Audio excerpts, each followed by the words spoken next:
Hey everybody, it is time for another seed update, but this one's a little bit awkward because over the last week or so, I've learned some things that go beyond just seeds, and it's a little bit strange, and I'm kind of coming to terms with a few things, and I'll share that with you, but I guess I'll do that while I'm planting up these grasses, because the grasses are getting a little bit big. It's getting hard to water. I've been able to just only top water them, so I figure this is about the stage that we would be planting them up regularly. So I'm going to see how this goes. So it looks like this one's ready. This is some of the Highlander grass. So anyway, I've had some big lessons that I've learned through this seed starting process, mainly having to do with the soil blocking. I made some big rookie mistakes, which is okay because I am truly a rookie at especially the seed starting. I mean, especially the soil blocking, but also the seeds as it is. So it's a little bit strange kind of going through this, but what was unbelievable was I couldn't believe how strong the urge was to hide my mistakes. Like, I would not see myself as someone who would be like that.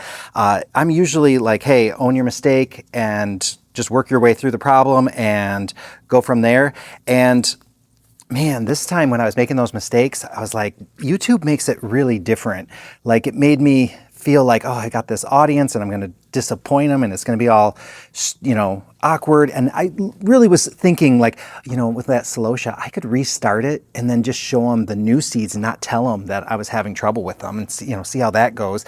And then it didn't take me long to go like, why would you do that? Like, why go through all the trouble of doing that? And why am I even sharing all this stuff if I'm only going to show you like bits and pieces and I mean, everything on the internet's edited, but that's a little extreme, and that's just blatant misleading. So I'm not doing that, but I guess I just wanted to share that with you because it's a really strange feeling. And the only thing that got me to share that last week, that I was having those troubles, was the fact that I thought maybe, just maybe, you guys might have some answers that would help.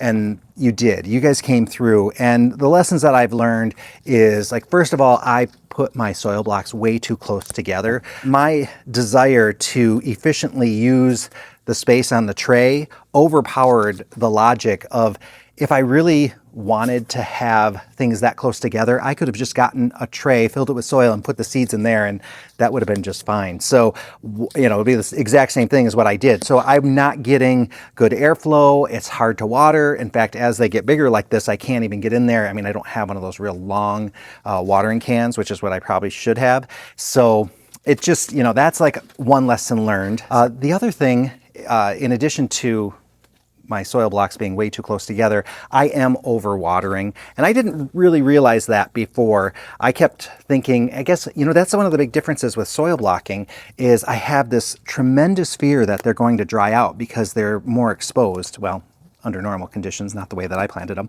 But I'm very used to not overwatering when I'm dealing with pots. I mean, I'm very good about kind of keeping things very dry in pots, but with soil blocking, it was very hard for me to adjust my brain into kind of understanding that I don't have to have all that water in there, and I'm just always thinking like, oh, it's going to be hot today. I better make sure and do this. Oh, the greenhouse is going to be 90. I better make sure there's lots of water. And I have had some things kind of dry out on me. So it's a catch-22. And I think that's one of the challenges that I'm having with the soil blocks, is that it is a lot different. And then in the greenhouse, it's just so warm in here sometimes. It gives me a little extra anxiety. So I don't know if I'm doing these perfectly or not, but I think that's gonna be okay. So that's another part of it. And then what's the other thing I was doing wrong? I have a lot of things I was kind of messing up on, but hey, these are all lessons learned, and I'm very okay with making mistakes. And at this point, I'm okay with sharing with you now that you know everything. But honestly, it was a weird sensation to be going through my head thinking like, don't share this, Corey. You've got to be, I don't know, you're better than this. And ultimately, like, am I? No, we're all just trying and experimenting and seeing what happens. So why am I so worried about it? So I don't know. That's just where my head is at. Other things that I've noticed too, like, here's the other thing. I'm going to show you a couple other plants that of the seedlings and stuff. But one of the things is this morning. So here I am, in this video confessing that I'm an overwaterer. And what do I do this morning? It starts getting warm out. and I think, or sunny out, I should say, and I'm thinking, oh, it's going to get really warm in the greenhouse. And so I water everything, and I overwater it, of course. So now I'm doing this video, and you're going to look at my soil blocks and be like, dude, have you learned anything? Like, this is like really way overwatered. But hey, you know what?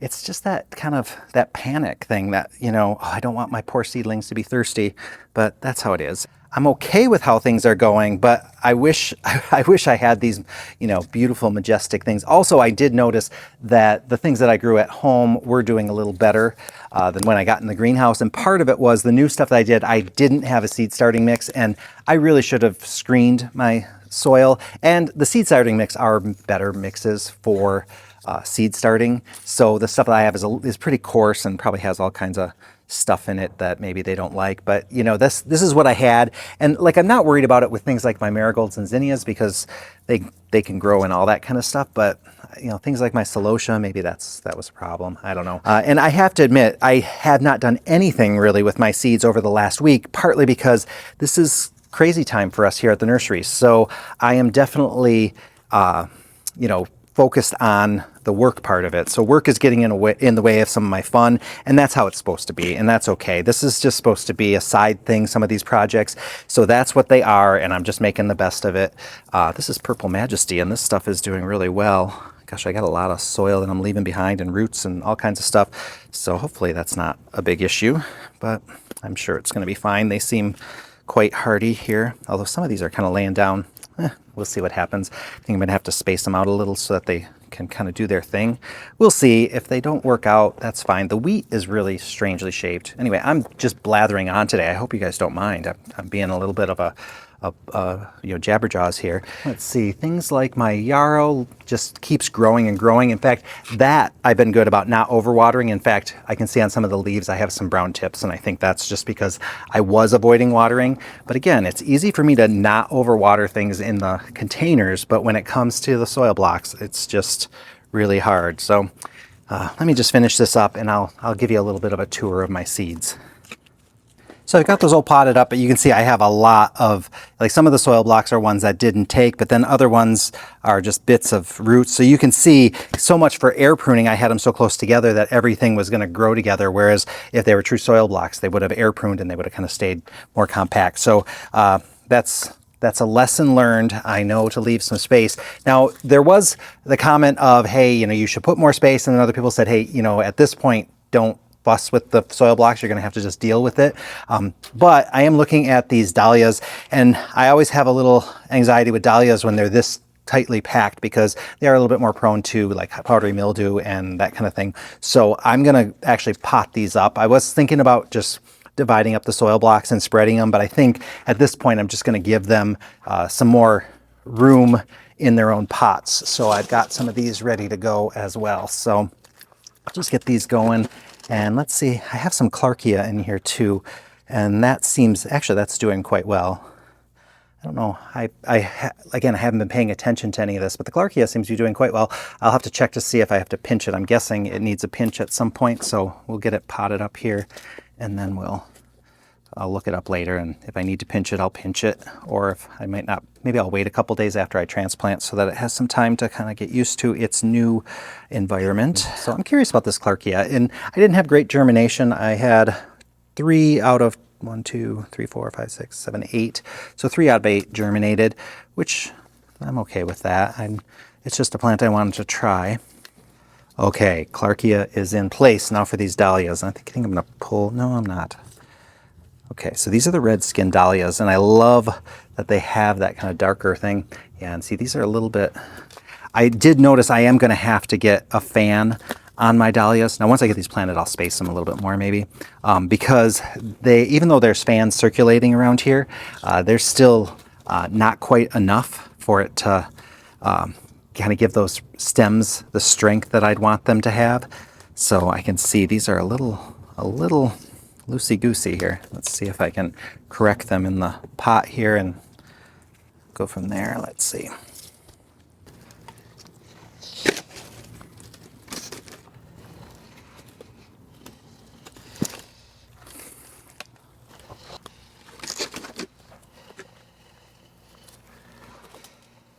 So I've got these all wrapped up now. Normally I would have put the dahlias in a bigger pot, but we're a little short on space. But now that I realize I'm still going to have to space them, maybe I should have gone bigger, but I'm not going to worry about it. We'll see what we can do.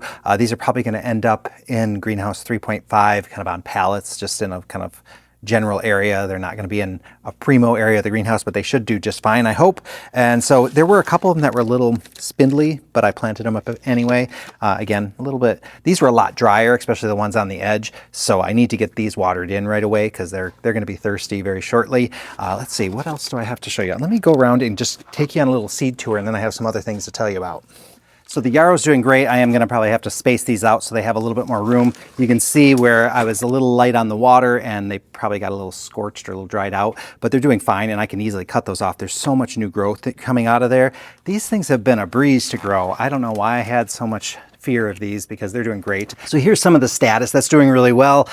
Today I overwatered it. I don't know what I was thinking. So this is really wet right now. I think what I might try to do just with this one, maybe I'll try to divide these particular soil blocks just to see how it goes. And I'll leave some of the other ones alone just because I want to see how that goes. So let me grab a tray. We'll see, I might regret this idea. So these here are going to be the formula mix. I'm going to use this flipper. Don't tell my mom that I stole this from the kitchen.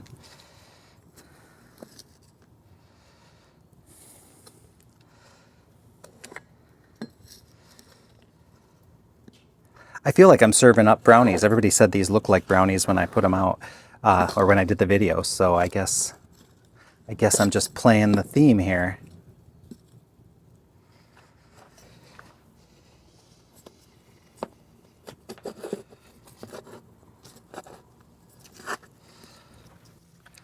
Okay, so a lot more space in here. It's gonna be a lot easier to water, and I can always move them apart, I guess, if I need to. I don't know how people do this. At what point, too, do they usually transplant them? They definitely don't need to be transplanted yet, so I'm gonna keep them in here as long as I can, because these I plan on planting outside, so maybe I can make it, although making it all the way to like June might be pushing it, but we'll see. Here's some other ones that got away from me. I did heavily water them today, but all of a sudden these bush impatiens decided to just spring up, and so they really took off, and I definitely want to get a fan on these so they have a little bit more strength. I'm hoping that'll be the case. I could always try potting them up as well. They might be almost ready. But what I'm going to probably do, I'm going to spread these out too, just because that went pretty easily and didn't seem to disturb them too much. I might regret it later, but hey, it's worth a try, right? I love these bush impatiens. They're just such an interesting plant, and the seed pods are really cool in the fall as well. The funny thing that happened is my little tag for the bush impatiens had disappeared, and I didn't think about it. And when this is stalk in front, when the stalk started coming up, and they looked exactly the same, and then all of a sudden, like within a couple days, these things started getting, taller and taller, and pretty soon they were twice the size of the other ones, and I was like, why are half of my stock looking so much bigger? And I was very confused by it. And they looked exactly the same, just one looked way bigger than the other. And then all of a sudden the bush impatiens started getting that traditional impatient serration on the leaf, and that's when I realized, oh, that's because it's not a stock at all. I had completely forgot that I had planted two different things in here, and with the tag missing, I just thought, oh, I did a whole tray of stock. Clearly I missed that one when I was going through and didn't think about it. And then, let's see, one more. So we'll see how this goes. And I see some exposed roots, so I wonder if that's gonna cause a problem or if they're just gonna kind of adapt to their situation. I don't really know, but we'll find out. And then I think I can leave this, well, maybe I can go halvesies on this too. I just want to be able to monitor them a little bit better because it's been very hard to keep track of the water on these. So I think this should make a little bit of a difference. I'm going to get rid, no, I'll just leave the empty cells. They'll be fine. And these, yeah, I'll get them in some wind and hopefully that'll do something to them. I did in the past with my marigolds, just transplant them and transplant them a little deeper, and that seemed to work. I might be tempted to do that. We'll see how they look in a couple days. Now, the other thing that has been driving me absolutely crazy has been our internet. Now, Posen is a notorious black hole for internet coverage and phone coverage, but let me tell you, it's been really difficult. Our download speeds are okay. I can watch videos, I can do online shopping, I can visit websites, no problem at all, but upload is so slow. It is unbelievable. Like a 14-minute video, I started it when I went to bed at night and woke up in the morning and it was like at 10%. I thought, oh, this is just a nightmare. And it's always been pretty slow, but sometimes it just kind of picks up and it rallies and I'm able to get it up there. This one went for over 48 hours and it still was only at like 38% or something like that. So I ended up having to drive into town. I went to the library first and they clearly have the exact same internet we have because it was not any faster. And using just the mobile data on our mobile phones, it's the same thing. You can download, but upload is just terrible. And I'm not sure what the story is. That's one of the curses, I think, of living in a rural area is internet's just always gonna be down. I mean, I was having flashbacks to the old AOL days when you'd have to dial in and you'd have that chirping sound that would drive you absolutely crazy. Some of you have never had to experience that. Let me tell you, you think like an AT&T outage is a pain, try getting AOL, and logging on like on a day when everybody's trying to log in. Nightmare. Anyway, those are the good old days back in the 90s, remember? Anyway, what I ended up doing is I drove into town and I went to one of the big box stores and they have very good internet and the videos upload within a couple of minutes. It's crazy. And so I do get to have a little shopping done, but there's one problem. Every time I go in, I end up finding plants that I want. So I had gotten that canna. I also, another day, picked up some ranunculus, more because I had gotten those in the fall, but I couldn't resist it. So I planted those up. And then I was going through and I found these elephant ears, which I think they're a colocasia. Sometimes because there's alocasia, colocasia, a bunch of other things that fall under elephant ear. And first of all, I saw they had this little bag and it was like $3 or $3.50 or whatever for this little tiny bag. And it had these little tiny bulbs in them. And I was like, oh, this is cool. I always kind of wanted to grow elephant ears. I've never done it. And also because one day I probably will save the bulbs and try to overwinter them myself. I wanted to just see what it was like to plant them. And then all of a sudden I looked on the other shelf and they had these gargantuan bulbs. I mean, these were huge compared to the other ones. They're like little baby coconuts. They're so big. And I had to get them. And I know just like from my caladiums and stuff like that, that it really does make a difference having a bigger bulb. Look at the size of this beast. This is beautiful. I just have to figure out, I'm sure that must be up, right? Oh dear. Again, I get stuck with which side is up. Now, usually they can correct themselves, but that's really annoying. I hope the instructions tell me something because that's kind of tough. So according to the picture, it's like there's a little rooty end on it, but I don't know what that is. So anyway, that's one of the downfalls of slow internet is you end up going to the store and then you end up buying more plants. And I don't have a lot of room for this stuff. But I thought what I'll do is I'll put the two big ones in one pot and the two small ones in their own pot. So let me show you what I'm going to do. So I have this big pot here. I know I'm going big with this one, but I'm going to put some other plants in here. So I'm going to take this and, oh, how am I going to know which side is up? Well, this one seems to have a fuzzy side there, and it's got the little rings. So I'm going to guess that this ring side is the downside, and this matches that ring side. Fingers crossed, and if not, well, we'll find out. So what I'm going to do is I'm going to plant it right over here because I have another plant I'm going to put in here, and I'm kind of excited to see the two together. So we'll just go in, and it says to put them in 3 inches deep, so I'm going to make sure that my soil on this side is where I want it. So then I have to go down 3 inches, which is more than 3 inches because I have to make sure that there's room. It says 2 to 3 inches below soil. Okay, so that one's in. And then I'm going to put another plant in. I don't know if you're supposed to do it this way, but I just think it might be kind of a nice thing to do. So I'm going to put it with the Petunia Hoopla Vivid Orchid. This one is supposed to get really big. It's almost to the size of a Petunia Vista, and already the ones that we have are gargantuan. So I'm just putting these two things in. I just feel like this will kind of be a nice skirt along the bottom, and then the elephant ear is going to be up on top. I hope it gets nice and big and they look great together, but look at the roots on that. That thing is just so happy. It seems to have a growth habit that closely resembles like the Surfinia petunias, or like the Picasso and purple supertunia kind of has this too, where it's very thick stems on them, and they're real kind of lush, plush, or juicy. I don't know what the right word is, but they're really quite nice. So let me get some more soil in here. It's going to look very strange right now because I have this, you know, hoopla sitting there on kind of awkwardly placed in here. And I'm putting the hoopla off to one side, but I'm still keeping it away from the edge because this one is going to be one that's just going to expand out. It's going to fill in whatever space it can. So I don't have to worry about having it on the edge. It's going to trail no matter what. I don't want to put it right in the middle because I don't want them fighting too much, but we'll see. So I'll show you guys this later on in the summer. Hopefully it'll look great. I mean, if nothing else, I think this hoopla could fill this pot pretty easily. It'll take a little while, but it doesn't need to have anything else in it. So this is what we'll do. If it doesn't come up, I'll just stick something else in the corner, or I'll just let the hoopla do its thing. So this one's done. For this one, I'm going to use the other big one. I still feel like I'm doing it wrong, but by all accounts, it looks like it's right. So who knows? So we're going to put that there. And this one I'm going to put 2 plants in. So this one here is the Rockin' Deep Purple Salvia. And this is a really beautiful dark purple color. And I'm going to put it with the Amazonas Plum Cockatoo petunia. This one has such a beautiful flower. It's very interesting, and I just think the purple of this flower is going to look really great with the veining on the inside. I also have, no, I don't need anything else for that. So this one I have in a gallon pot because these came in enormous.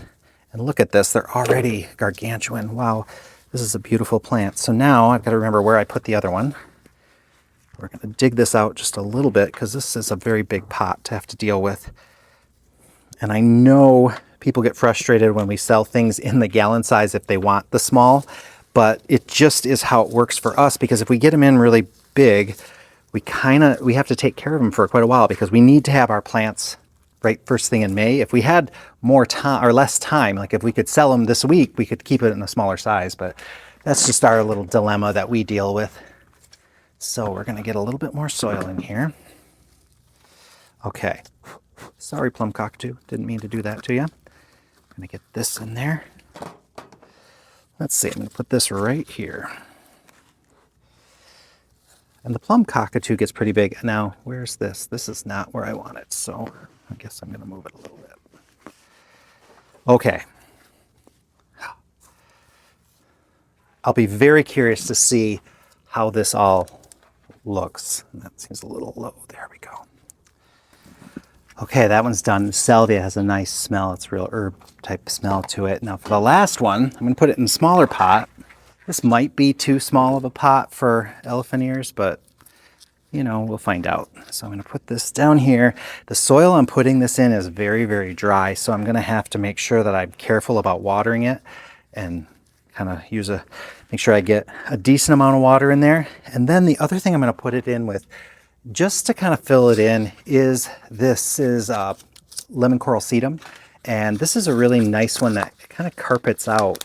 And I have a couple of options with this. So this is one where if it has, this one's maybe not far enough along, but it tends to root along the way. So you can take cuttings of it and stick them in there and they'll do actually quite well. And so you can just lay them out. But this one, I kind of think that if I cut it up right now, it just needs a little bit more time. So I'm not going to do that. But normally what I do is maybe cut it in half and then I just stick one on each side. But instead I'm going to stick it right in the middle. This becomes just a little bit of a carpet. It's very, very nice. It's easy to grow too. It's not a water hog at all, so it can handle some drought, and it just looks nice, and it's a no fuss kind of plant. I really do like it, and that lime color is great. It will look brighter. Sorry. It will look brighter in full sun. If you have it in a little bit shadier spot, it'll survive just fine, but it tends to get a little bit darker green. So at least that's what I've noticed with it. So there, we got those done. Wow, I'm doing all kinds of stuff. I'm jumping all over. But hey, thank you guys for watching, and thank you everybody for the comments that you've made. I will show you what my funky celosia are doing. Maybe you have an idea. Again, like my first instinct is, ooh, that looks like bugs of some kind, but I don't know, they're just so abused right now. I think I'm going to be lucky with whatever I get. So I'm going to take what I can, but they did grow. So that's, I guess, a start. Anyway, keep giving me your feedback. Keep watching, keep commenting. I do appreciate it. You guys are fantastic. And oh, that reminds me, before I do anything else, I always like to put the tags in the pots, because otherwise, who knows what I planted. So thank you guys all for watching. I will see you guys next time.